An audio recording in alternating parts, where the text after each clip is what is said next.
Allez, deuxième petite vidéo et on va faire encore un déballage. D'ailleurs, je vais faire tous les déballages et après, je ferai un test. Un seul test, hein, parce que c'est long les tests. Et c'est pas celui... Ah non, j'ai 3 déballages à faire. Ah, il est où le troisième? Il est là. Ah. Encore un là. Hop, on l'a posé là. Donc, Vernet Tor E. Donc, tout le monde l'a déjà fait. Donc ça, vous êtes peut-être au courant. Il y en a qui connaissent que ma chaîne. Il y en a qui connaissent pas les autres. Mais je suis pas tout seul à faire ce genre de vidéos. Et ben oui, pas tout seul, heureusement. Et il faut la concurrence un peu. Donc, le Vernet Tor E. Donc, j'ai pas pris de suite quand il est sorti. Il y en a tellement que ben, je l'ai pas pris de suite. Donc voilà, je le fais maintenant. J'ai eu l'occasion de pouvoir le prendre. Que dire? On va voir, hein, on verra bien. Allez, on déballe de suite. Donc le Vernet Tor E, Vernet, j'ai mis cette marque. Le Tor, le premier, était vraiment excellent. Voilà, le Vernet Tor 1, il reste encore pour moi une des références à un petit prix. Donc il y a bien un tiroir SIM ici, donc ça veut dire que la batterie n'est pas accessible. Alors, modèle assez niveau design, c'est assez sommaire quand même. C'est vraiment carré, c'est pas exceptionnel. Même la couleur est un peu chelou. C'est pas, ça tire un peu vers le bleu. Allez, on va l'allumer. Voilà. Donc, il aurait la particularité d'avoir un écran e-link. Enfin, c'est pas possible, mais bon, ils ont fait simuler quelque chose qui pourrait économiser la batterie. On verra ça direct dans le test. Donc, qu'est-ce qu'on a? On a un petit fascicule. On a un chargeur de 1,5 A, donc ce serait de la charge un peu rapide. Et un petit trombone. D'ailleurs, le trombone, je ne l'ai pas vu dans l'autre, il devait être dans le Gretel. Donc voilà, une boîte toute simple. Vernet, je m'en fais pas. J'ai toujours été assez content de leur produit. Donc il est bien directement d'usine.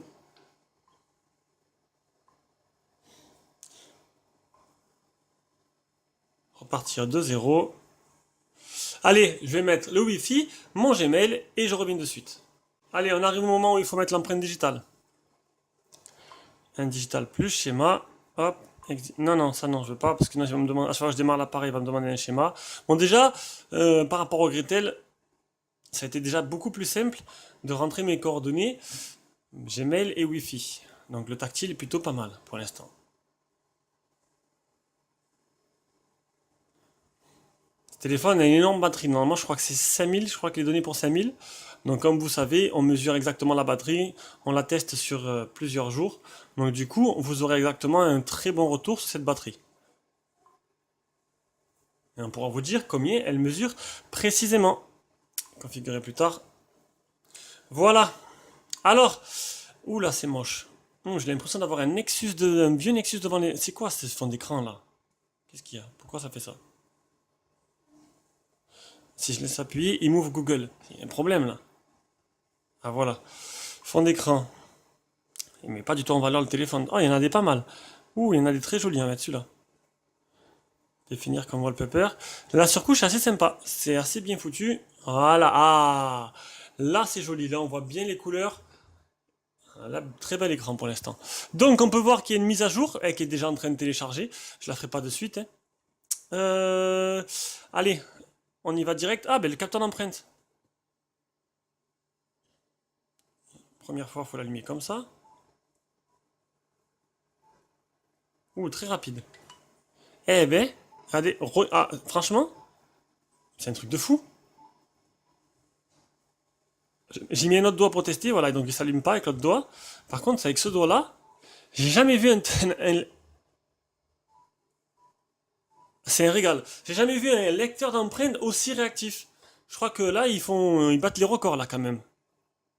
À peine j'effleure, j'ai pas joué pendant une demi-heure avec, mais c'est impressionnant, impressionnant. Ils se sont rattrapés par rapport au Vernet, je sais plus lequel là.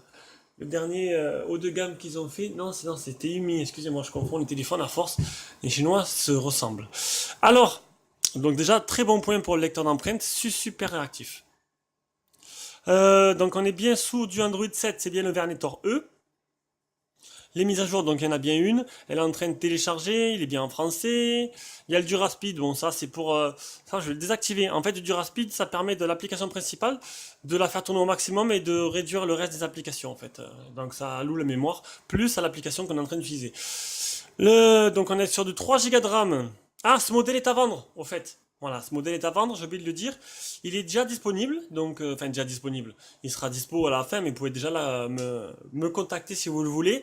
Je le fais à 80 €. Voilà, je dis pas le prix d'habitude, mais là, vous pouvez voir directement sur le blog. J'ai tous les téléphones qui arrivent pour moi, Luc et Jérôme, avec les prix affichés. On peut déjà les réserver. On m'a déjà réservé le Geotel Amigo, on m'a réservé. Le Mez Alpha, on m'a demandé aussi. Voilà, vous pouvez les réserver. Bon, des fois, ça met longtemps à venir, mais au moins, vous savez que quand il arrive, il est pour vous. À prix inférieur, généralement, à ce que vous pouvez l'avoir vous-même en Chine. Alors, et si en cas, ben, vous venez trop tard qu'il est déjà vendu, vous avez dans la description un lien d'achat direct. Si vous pouvez passer par ces liens, c'est ce qui nous permet de faire autant de téléphones par mois. Alors, gestes et mouvements, les boutons sur l'écran. Ah, on peut mettre les boutons sur l'écran. Une barre de navigation, hop. Donc ça, on s'en fout. Parce que moi, j'ai les boutons en bas, donc je préfère, je vois pas l'intérêt d'avoir mis ça sur l'écran. C'est pas grave. Et voilà. Donc, très réactif. C'est assez agréable. Donc, le launcher, c'est Google No, tout simplement. Regardez, si on... Ah non, c'est pas Google No. J'aurais pensé. Oui, c'est une pseudo Google No, quoi. C'est vraiment la même présentation. Voilà. Que dire de plus? Donc, j'ai fait le capteur, il est de la patate. Première impression très bonne. Très très bonne première impression. Et en plus, c'est un prix très serré. Allez, on va faire quelques photos. Ah, c'est... Hop. Avec la mise au point automatique, toujours.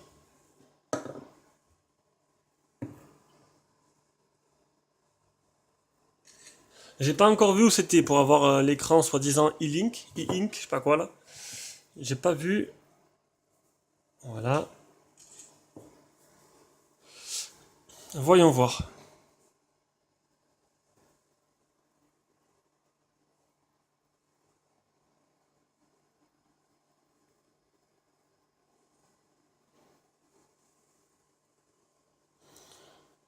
Ouais. Moins impressionné que le Gretel quand même, hein. C'est pas mauvais, ça lag un peu quand on zoome des zooms. C'est pas trop mal. Enfin pour le prix, il a une énorme batterie, un capteur d'empreinte très réactif. On verra ça. On verra durant le test ce que ça donne. Donc c'était le déballage du Vernetor E. Et voilà, on va attaquer un troisième déballage de suite.